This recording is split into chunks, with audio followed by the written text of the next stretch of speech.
why video games want you to fail. A few months ago, myself and a few friends got together and played Space Engineers, which is a sort of light survival sandbox game all about, you'll never guess, engineering stuff in space. Our Alright. plan was to create a massive carrier spaceship that would roam around the cosmos as a mobile base, and for a time, it was a great success. That was until we got caught in the gravity well of a nearby planet, didn't have the thrust to escape, and crash landed in spectacular fashion in the middle of nowhere with almost all of our progress in a flaming crater.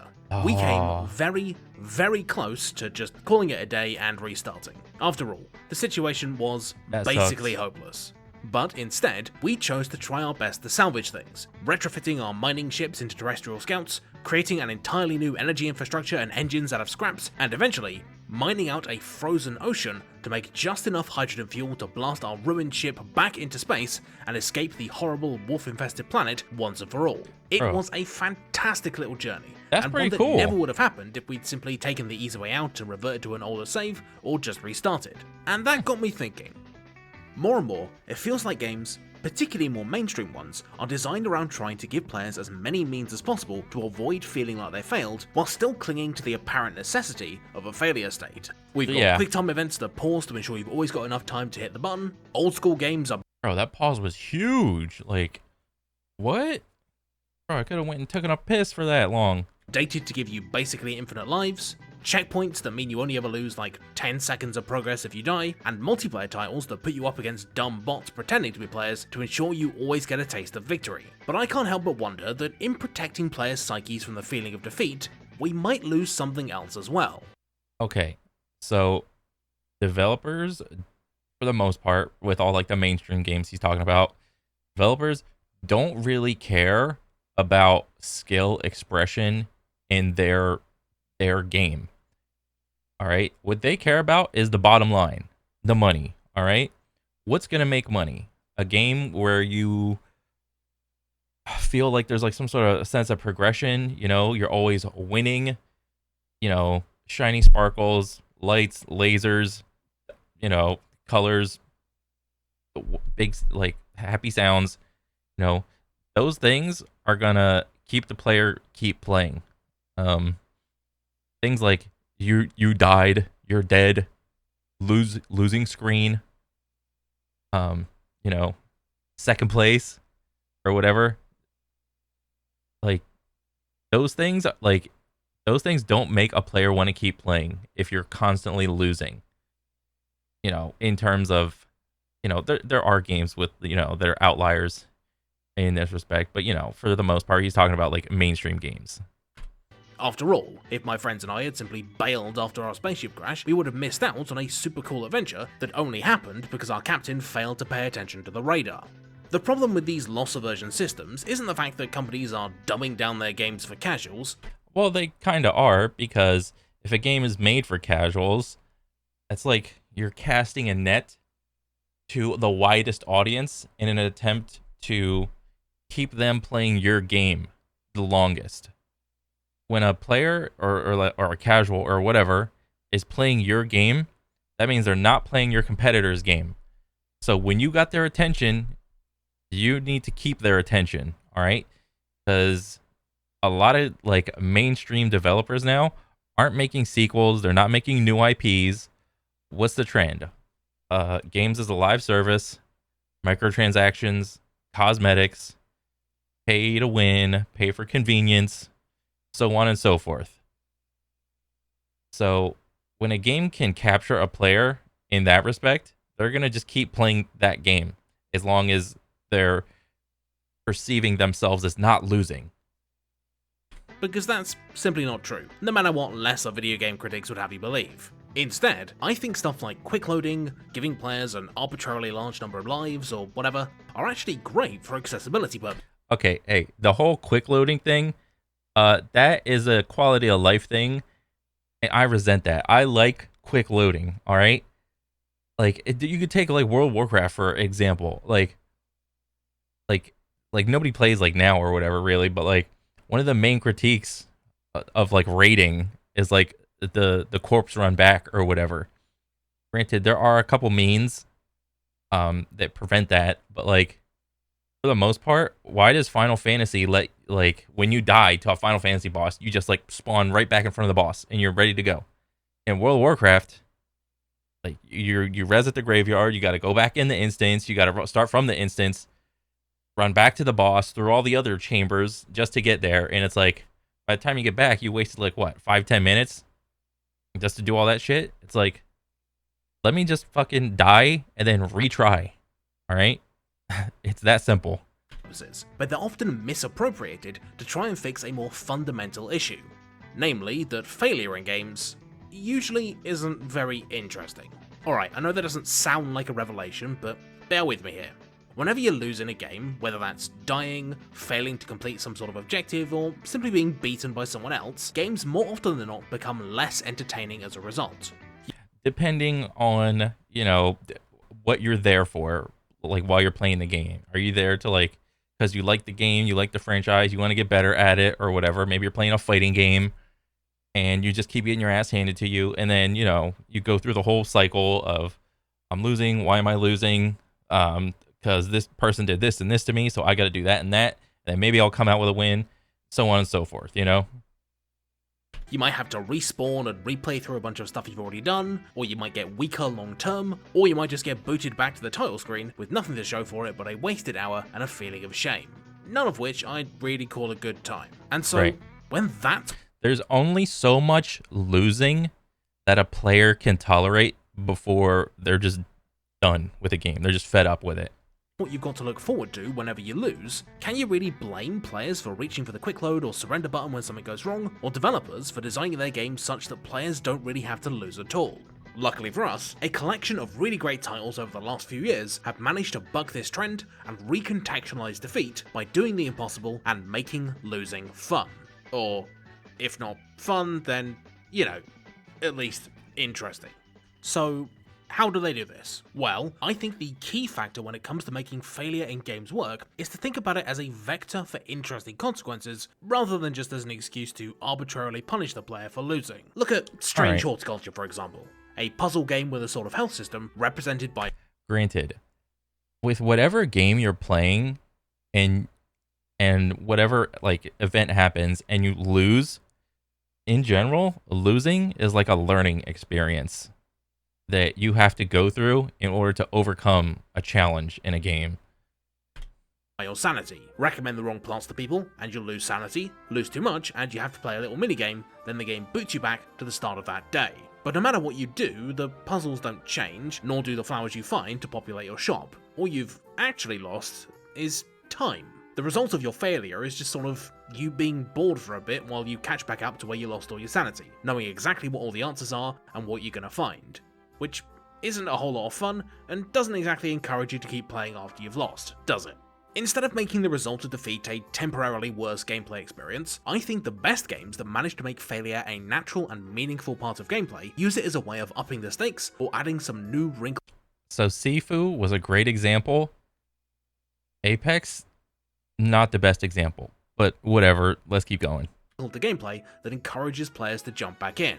Shovel Knight is a great example here. Despite aping a large number of old-school platformers, Yacht Club realised that an archaic system of lives and game overs isn't really necessary anymore, because it's not like we're paying to play Shovel Knight in an arcade. Instead, they made it so that when you die, you drop a bunch of money Dark Souls style, and in so doing, death goes from being a natural stopping point to a tense raising of the stakes, as you try and rush through the level to recapture your lost gold, keeping you completely engaged, even through the bullshit that is Tinker Knight stage. Battle Royales have also learned a similar lesson. Back in the dark, primordial days of Minecraft Hunger Games and DayZ mods, Battle Royales were legendarily punishing, with games lasting upwards of 30 minutes and often ending in seconds from a stray sniper shot you didn't even see coming. It was tense, but not particularly fulfilling to lose. This prompted the development of stuff like Apex Legends respawn beacons that allow you to resurrect teammates if you can grab their player card from their corpse and bring it to a particular point. Losing a player is obviously still a fairly major downside, but rather than just putting your team at a permanent disadvantage, death introduces a new secondary objective to play towards in order to bring your teammate.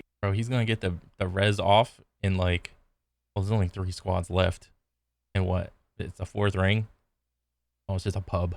back, as well as some fun new problems to solve as you attempt to re-gear your friend before the fighting starts back up. It's also worth mentioning the Gulag in Call of Duty Warzone, which puts Yeah. dead players in a 1v1 deathmatch where the winner gets to come back to life. It's incredibly hype and allows even the loser to go out when the stakes are at their highest, rather than to some random ambush. I thought the Gulag was actually a really funny and good idea. Um, for Warzone, for like the short time that I played it or whatever. Um, because yeah, there's something to be said about you only get one life. If you die, you just go back to the lobby or whatever.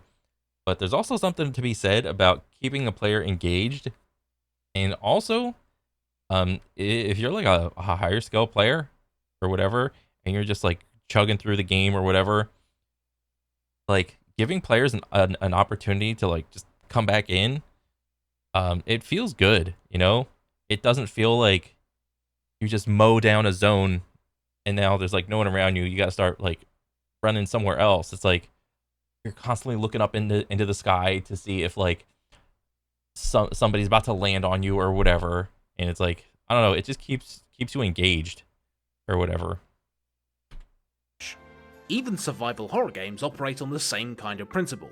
Missing a critical shotgun shot or having to use a knife to fend off a zombie doesn't just mean you narrowly avoided dying, that mistake reverberates into the rest of the game via the resource management element, making using your remaining bullets, grenades, and medicine intelligently all the more important, pushing you to think cleverly and challenge yourself to play efficiently in order to conserve your resources. Of course, this sentiment of prioritizing interesting gameplay consequences over punishments doesn't just apply to death and injury. Many less immediately morbid games can also create interesting consequences for messing up. Look at Potionomics, a management-y game all about brewing and selling potions where you wheel and deal using card game mechanics. Failing to make a sale or not countering the abilities of your customers increases your stress, which in turn raises the likelihood of you drawing useless stress cards, further impacting your ability to make money. Rather than outright locking out this crucial part of the game, or forcing you to replay messed up sales however, Potionomics instead pushes players to choose between taking the risk of selling potions with a compromised deck, nerfing their deck even more to play stress reduction cards, or to spend precious time units de-stressing by hanging out with their friends. Coincidentally, spending time with the other characters is also how you unlock new cards for your deck and get discounts on various services, meaning the players who are struggling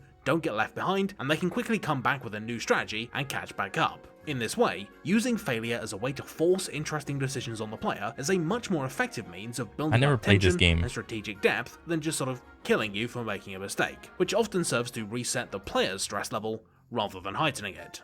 One of the main problems with games using very simplistic, definitive failure states like a game over or a boot back to a checkpoint is that it's difficult for them to maintain a cohesive and immersive feeling player experience. Many games that use lives or checkpointing end up treating the possibility of you making a mistake as this weird, gamey contrivance that's not really supposed to happen, and the canonical story is you literally never getting hit or failing to do anything, creating a weird disconnect between how you play and the story being conveyed because there's literally no middle ground between perfection and defeat.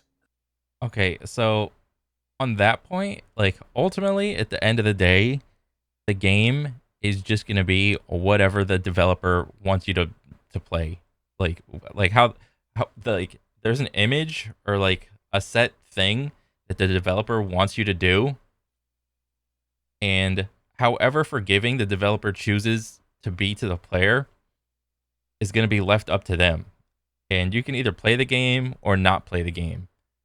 Um, like like by definition, if you're not like winning and progressing, you're losing. Like in that sense, but also when you like lose and lose and lose at like a level or whatever, you are learning to how to get better and better. So there will eventually be like a little break point where you have it. It's impossible for you to not like progress or whatever. Is what I'm saying. Some games, like Call of Duty, are so unable to reconcile the possibility of the player dying with the cool action story they want to tell, that they just straight up make you immortal and script every enemy death without telling you to remove the possibility of you ruining the set piece by messing up. Yeah, but that's only if you're playing on like easy or normal or whatever. Like I guarantee if you slap on veteran, yeah, there are still like preventative things like checkpoints that you'll run into where like as long as you pass the tripwire, that's like where you will start in like the mission or whatever. But like, bro, veteran is no joke. You know, you got guys popping out of buildings with like little pistols, and they just close their eyes with their left hand, and they just like pop you in the head, like bop bop bop. You know, and they won't even have to be standing. They'll be like running like away from you, and they'll like shoot their gun, eyes closed behind you with a pistol, and still headshot you on veteran. All right, that's just how Call of Duty goes. All right. Now I don't know what it's like and how it's been in like the last couple Call of Duties and most recently, but like whenever I played on Vet, like in the older ones, that's what it felt like.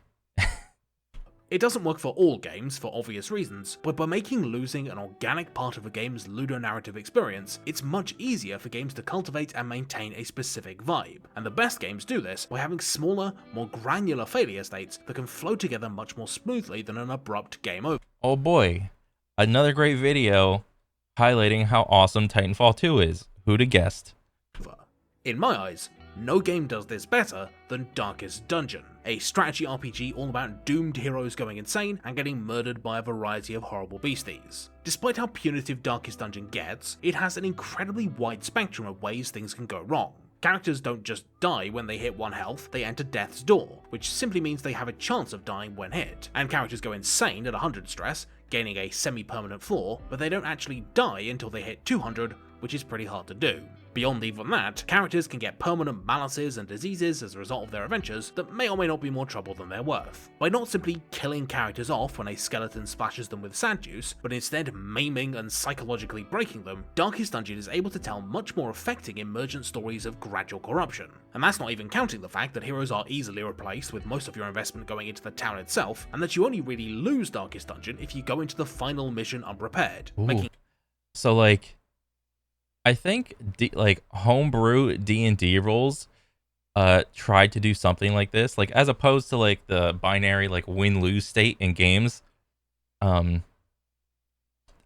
I play D&D with my friends or whatever, it's like we tried to introduce like other things to like make it harder for the player. So like we would introduce like fatigue states, like you gain 1 level of fatigue, you have this many negatives happen to you when you reach the 1st level. When you reach the 2nd level of fatigue, you have a bunch of more negatives like that happen to you. When you reach the 3rd level, 4th level, and 5th level, you have a bunch of other negatives that like happen to you. And it just becomes so great that you have to rest. You got to take a long rest. You got to heal. You got to chill out for like a couple days, a week, or whatever, and then you can get back to like doing the main stuff. So I think stuff like that is pretty interesting when it comes to like win-lose states in games. Even the loss of an entire team a temporary setback at worst. Okay, fine, yes, you can lose if you run out of time on Stygian difficulty, but let's be honest, no one is insane enough to actually play that, and if you claim you have done, you're lying. Compare the way Darkest Dungeon works to other tactics games with permadeath. Much more of your investment goes into individual characters, meaning that if they die, you can find yourself completely screwed long term. But in Darkest Dungeon, you can easily scoop up some new recruits and have them geared up in no time, ready to die for you all over again. Isn't losing fun? Speaking of, I think that's a good concept to like, I don't know, investigate more, like like binary win-lose states versus like instead of just like outright lose, it's just like more and more burden, you know, versus like, oh, I won. It's like, oh, what'd you win? Well, I just won the thing. Okay, well, what did happen to you? Like all the other things that you got up to that point before you won. Well, I fucking went through all these, I had all these other burdens on me and I had to overcome them and so on and so forth, instead of just like, I just lost the level or whatever. So yeah, I think that's something that like more games could do or whatever. Which, the game that arguably coined the phrase losing is fun is Dwarf Fortress, and its highly systemic approach to things going horribly wrong is why it's generated so many fun stories of failure and ruin over the years. Dwarf Fortress does, however, look and play like garbage, so I'll demonstrate the same point with its spiritual successor, RimWorld, a game that builds itself as an interactive story generator that also does most of the same things. RimWorld is at times incredibly punishing, but by forcing players to roll with the punches and deal with the consequences of poor planning or just plain bad luck, events that would otherwise stymie a playthrough become these great emergent narrative touchstones. For example, a great story came about from a colony of mine that had a bunch of animal tamers raising deer to farm for milk, but didn't have much in the way of defenses. So I sent my colony's leader and only doctor to tame what I thought would be some battle birds, from an excellent series of mods by the way, to defend the base from attackers, only for one of them to immediately turn around and rip my doctor's throat out, with the rest of my dumb idiot colonists being too incompetent to save her. This led to me eventually gambling everything on opening up a buried set of cryopods in the hope of finding a replacement doctor to bribe into joining the colony, only for the pod people to be pissed and have a bunch of guns, proceeding to execute my medieval level advanced scouts. The reawakened cryo soldiers then invaded my base, murdered everyone else, and burnt the place to the ground, the only survivors being my pet deer, who quickly returned to nature, their master escape plan complete. If losing my doctor instantly lost me the game, then this story wouldn't have been anywhere near as fun, even if it was the start of my inescapable downward spiral. While it is harder to marry a more linear, traditionally delivered story, and this approach of integrating a player's losses into their overall progression arc, it's not impossible. All it takes is a slightly more flexible approach to what failure means. Look at Hellblade, for example. It's a highly narrative-focused game that utilizes death to put you in the shoes of its main character, Senua. Hellblade's combat is pretty hard, and not always fair, something that's complicated by the fact that whenever you die, this horrible black rot that Senua is infected with grows a little bit more. If it reaches her head, that's it. Game over for good. This permanent consequence— That kind of reminds me of like Shadow of the Colossus. I don't know why. I don't know. to death, which I won't explain the exact mechanics of, is brilliant at injecting this subtle but inescapable feeling of paranoia into you as you can't quite tell how many deaths you've got left before it's all over, excellently putting you in Senua's traumatized shoes and getting you to doubt the nature of your reality just as much as she does. Failure can even be translated into something more hopeful with the right narrative framing. In Death Stranding, for example, dying is little more than an inconvenience. In-game time progresses and you might lose some cargo, but that's about it. Rather than being annoying though, this actually serves to make death itself just another mild inconvenience that you've got to grit your teeth and power through. And in many cases, it's less of a hassle to return to life via the magical Kojima Beach than it is to lose some parcels down a river. Death Stranding is full of these little bumps in the road that hinder your progress, but the game finds a weird sense of hope in never letting any of its various failure states hinder you that much, allowing you to slowly but surely progress through your journey through sheer force of will, much like the protagonist Sam. Actually, on that note, there's a lot to be said for turning the idea of failure on its head completely and using loss as a way to motivate people. Why do you think roguelikes got so popular all of a sudden? Yeah. For years, the standard gameplay progression arc in a roguelike involved you trying your best, invariably dying, and then ideally learning some sort of lesson from it. For example, maybe don't rob people while a cat can see you because it will snitch. But with the advent of newer school roguelikes, beginning with Rogue Legacy and actually done well in other better games, dying presents a tangible reward to the player in the form of some new toys to play with or a chance to literally get stronger, turning what would otherwise be the— Yeah, so from my understanding, the difference between like roguelike and roguelite is like one of them, when you die, you still get like XP to like buff your character like in an overall sense, whereas the other one, whenever you die, you just die and back to the beginning and you get nothing or whatever. So I don't know. I thought that was a really good difference between them. The low point of your engagement, you losing everything and getting sent back to the start, into a moment of excitement and new possibilities. I may have my gripes with this particular setup, but it's hard not to see why roguelikes with a hard progression system have been so popular. It is worth noting though, that in order for these post-failure consolation prizes to be effective, they need to immediately change the player's circumstances. It's easy to get excited about a permanent stat boost or a new starting class because these things are an immediate broadening of your options. But in something like Enter the Gungeon, which requires something like 10 minutes of rigmarole before you maybe get a chance to see that new gun you unlocked, it's hard to get too excited, and thus, losing and being faced with the possibility of another hour-long run without seeing anything new is daunting enough to get you to quit.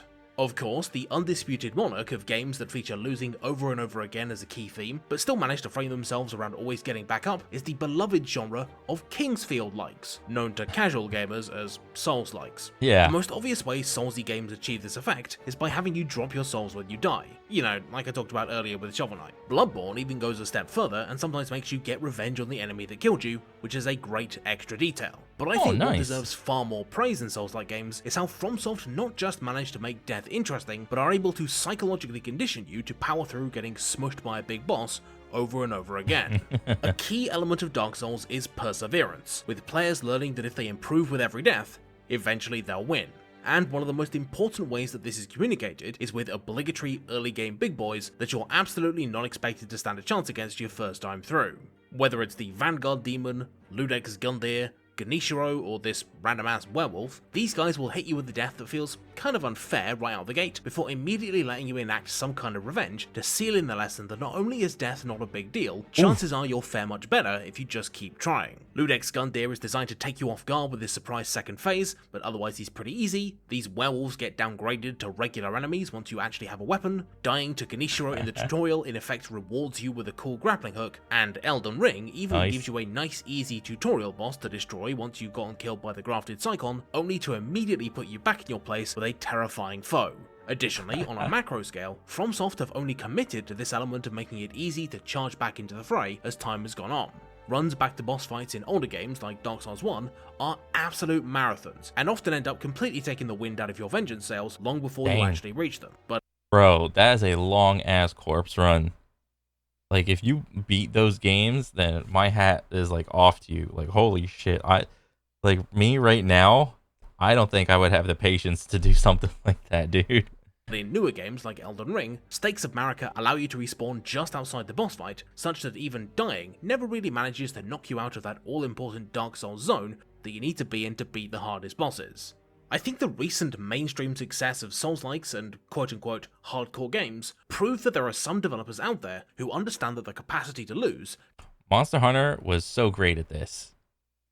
It's perfect, because like I like Monster Hunter World or whatever, and it's like it was so simple. You know, you load up the mission, you're expected to kill this monster with whatever weapon you want, and you drop into a map, go find him, and hopefully you kill him. All right? Monster Hunter is awesome for that. Can make our victories more meaningful, and done cleverly, can even enrich and amplify regular gameplay too. But I think just as much blame for games feeling like they fear failure lies on us players as well. Come on, who among us hasn't lost a soldier to an unlucky crit, or accidentally triggered a trap one time, and just sort of quit a game because we couldn't be bothered to deal with the inconvenience? I certainly have. Losing by nature doesn't feel good, and there's a real instinct to try and cheat our way out of it at every turn by, say, for example, reloading my save in Skyrim over and over so I could rob this guy with a bucket without getting caught. But does this aversion to loss actually make the game more fun? Rarely, if ever, in my experience. Often, rolling with the punches and resisting that urge to have everything go perfectly actually pays off in the long run.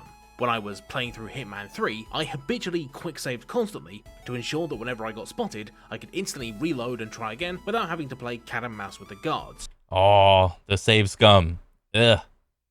But what this meant is that I was basically ignoring half the fun of the game, and so by switching to Master difficulty, that doesn't let you have multiple saves, rather than expecting me to play perfectly, Hitman actually freed me up to embrace the messy mistakes and desperate recoveries from improvised kills that make the game so fun. A lot of the time, I think it almost comes down to pride. I myself am guilty of having zero fun smashing my head against a difficult game for ages, and eventually just quitting, rather than simply admit that I'm not good enough and decide to enjoy the game on merely very hard difficulty. Okay, the only difference between Nightmare and Ultra Nightmare is you just memorize where like the enemies spawn at, alright? That's pretty much it. Difficulty for a change. This reaction to shield our ego ultimately causes us to run from experiences that would be great fun if we just opened ourselves up to failure. In fact, there are a bunch of games out there that play off this exact dynamic. Titles where messing up is all part of the fun.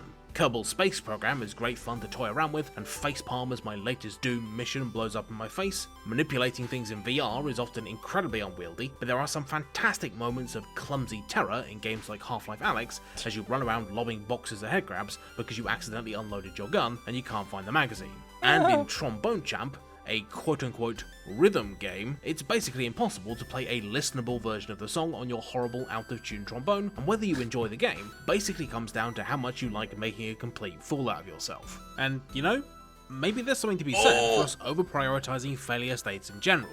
Not every game needs the possibility of a game over or for you to die in order for it to work, and a lot of the problems with badly executed failure states could be fixed by developers removing them outright. Celeste, for example, is a deviously hard platformer that is nevertheless incredibly generous with how it treats failure, putting you back a maximum of a few seconds if you die.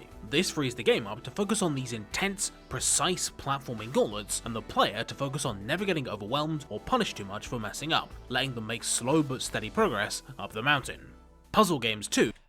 So like the hard version of Celeste is, I would probably say, Super Meat Boy, because I remember playing that and I never beat the game, but I got like really far, like almost to the very end. But like with Super Meat Boy, there's just the level, and did you complete it in one go or not? And like if you're sitting there for like a good session and you're on one level for a couple hours and then you beat the level, it does this thing where it replays you playing the level in its entirety and all the other tries you did, and then it puts all the other like Meat Boys or whatever character you were, like it shows the history of like all the shit that you did to get up to that final point, which I thought was really cool. So yeah. Never usually contain much in the way of a discrete way to lose that isn't just using death as an obstacle. And that's because these sorts of external threats don't really work in a game where your motivation and the game's reward mechanism are both internal in nature. The only failure puzzle games really need is your failure to beat the puzzle. Anything else often just gets in the way. The same goes for more sandboxy stuff. Sable, which has loads of sand and quite a few boxes too, doesn't bother with health or enemies or danger, despite the fact that it's an open world adventure game. And that's because Sable is all about finding out what kind of person you want to be, and it'll be pretty hard to focus on that stuff while wondering if this giant worm is going to eat you or not. I guess what I'm saying is that it hasn't really been that long since video games got started, and many of the foundational tropes and structures of the genre, particularly when it comes to something as fundamental as failure, still get bundled in, even if we don't really need them. Stuff like health, game overs, and even the concept of losing itself are a relic of the arcade age, and while they absolutely still have their place in games, developers don't need to include them as a matter of obligation anymore, nor should we as players expect them. Instead, by broadening our perspective on what failure means and how we can interpret it, we can open ourselves up to a variety of brand new experiences. From treating failure as a way to up the tension in a game, for it to convey an important narrative message, or simply as a way to encourage us to practice our skills and come back better, like what I've been doing, practicing a little bit of Mozart. And yes, you have just realised you've fallen into my trap. I've spent the last 20 minutes explaining why you're not allowed to criticise me for playing it badly, and now you've got to listen to me trying to play trombone. Ha ha ha ha, idiots. Sideways Guitar Hero.